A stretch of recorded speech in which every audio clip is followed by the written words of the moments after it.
How does a handful of people, a network of families, control so much of the world, like banking, transnational corporations, governments in terms of any major party that has a chance of forming a government, controlling the pharmaceutical cartel, the oil cartel, the biotech cartel, and so on?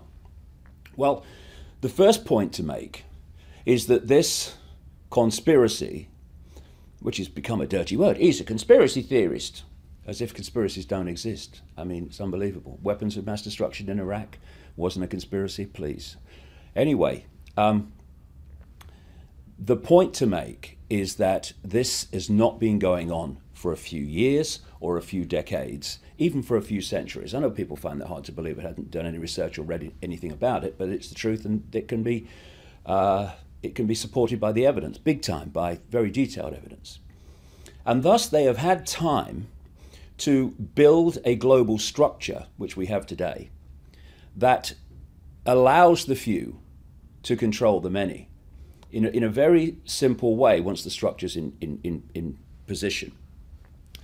What they've done is create a secret society and bloodline family version of a transnational corporation. If you take something, for instance, like McDonald's, they'll have a headquarters in America, and in each country they'll have their subsidiaries. And the subsidiaries take their orders and what they do and how they do it from the centrally dictated headquarters. This is why when you walk into a McDonald's, if you feel the need, in Moscow or Sydney or London or Johannesburg or wherever, you're walking into basically, overwhelmingly, the same McDonald's. And this global structure, which allows this, the center of the spider's web, if you like, to dictate into every country, works in the same way. You've got the center of the web, what I call the spider, in Europe. It's in places like the City of London, Rome, Germany, France, Belgium. To a certain extent in America, United States, but nothing like to the extent that you would think, given the apparent dominance of America over the world for so long. In so many ways, the center, the spider in Europe, loads the gun, if you like, and gets America to fire it. And so everyone looks to America, big bad America and all the rest of it. And I'm not saying that the government and establishment in America is not like that. It bloody well is. But the real power is in Europe, not in the European governments, in the center of this secret society bloodline web.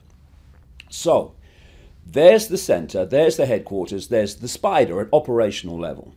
Then in every other country, whether it's South Africa or Johannesburg or Canada or anywhere, you have the subsidiary networks answering to the spider, the headquarters in the center. And these networks in the different countries are, again, bloodline families under different names and their agents and gophers, and a secret society network and web that is there to manipulate them and their agents and gophers into the significant positions of power so that they control that country's government and political system, banking, big business, all the rest of it, media at ownership level. And so the national subsidiary web in each country, just like McDonald's, carries out the policies of the spider at the center. Thus, in the last 21 years, I've been to something like 55 or more countries now researching this and talking about it. And I see the same things being introduced using the same excuses in country after country after country at the same time or around the same time. This is the structure that allows that to happen. Then there's another level, which is that the national network subsidiary also has subsidiaries in the towns, the cities, the regions and the communities. And therefore, they can dictate to the next level down and dictate what happens in cities and communities around the country. And in this in this structure, it means the spider at the center of the web can, through this structure, manipulate down into local communities in country after country after country. So the goal of this web is to change society in every country to create a global fascist communist dictatorship based on a world government that would dictate to every country, a world central bank that would dictate all world finance in every country, a world currency, just electronic, not cash, a single world currency, a world army to impose the will of the world government, and a microchip population, which people absolutely laughed at when I came out with that, well, I don't know, 15 years ago or more, but no, they're not laughing anything like so much now because all these things are starting to happen. So if we bring this down, this structure down, into a country, and let's take the United States. At the moment, and up to this point, people have been led to believe that there are two parties in America that have any chance of forming a government. One's the Republicans and the other one is the Democrats. Actually, as in every other country, they are not different parties. They are masks on the same face. And whenever they get into power, they are carrying out the will of the spider at the center of the web to constantly follow the agenda that that network at the center is dictating. So if you look at, for instance, George Bush, boy George Bush, and Barack Obama, on the face of it, if you looked at their election campaigns and what they claim to stand for, you could hardly come across two people who seem to be so different in their attitude to politics and economics and all of it.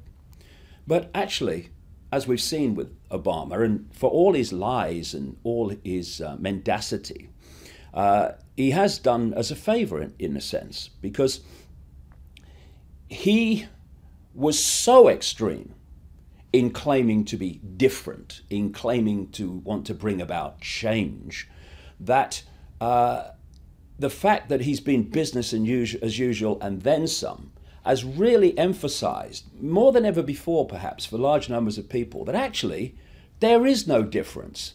Question is why? How do they pull it off? Simple. If you look at boy George Bush during the period of 9/11, the Iraq invasion, the Afghanistan invasion, etc., he was demonstrably controlled one step back by a group of people that were widely reported, even in the mainstream media, which became known as the neocons or neoconservatives. These are people like Richard Pearl, William Crystal, and Paul Wolfowitz, and all that crowd. And therefore, he had his policies and what he did driven by that network. Over on the Democrat side, now Obama, of course, behind him are a group of people, a kind of Democrat mirror of the Democons, who I call, or the neocons, which I call the Democons. And the Democons are people like Rahm Emanuel, who was the White House chief of staff in the early time of Obama, when the policies were getting put into place that have played out since. There are people like George Soros, the Rothschild bagman billionaire, who is one of the major manipulators of people's revolutions through a network of trusts and organizations that he has, like the Open Society Institute and the International Crisis Group. There's another guy called Zbigniew Brzezinski in the Democons, who was Jimmy Carter's national security advisor and is very, very much a massive insider. That's why when you read Brzezinski's books from 1970 and since, you're looking at the world we're in now, because he knew it was coming. This is the point, however, in the one-party state structure, and that is that the neocons that control the Republican Party and the democons that control the Democratic Party at the next level answer to the same masters, the same network, the same bloodline families and secret society networks. Thus, whether a Republican is in power or a Democrat is in power, Bush or Obama, this network is always in power, no matter what. This is why, and I'm describing the American situation here, but I'm describing what happens in every other country, whether it's Britain or France or anywhere. And what it means is that whoever is in power is controlled by this force, and therefore they advance the agenda of this force, which is the incessant centralization of power in every area of our lives, for a simple reason that the more you centralize power, the more power the few have over the many. And when you concentrate it on a global level, obviously you're giving power over everyone on the planet to this cabal, this network, which is why they want world government, world central bank, world currency, world army. And so how it works is this. You have an election campaign. Now, this is a big thing that I suggest that the occupation groups around the world, fantastic, but we need to understand what's going on if it's going to be most effective. One of the things I would suggest they need to put on their agenda is the end of no contract government, no contract politics. And what I mean by that is this.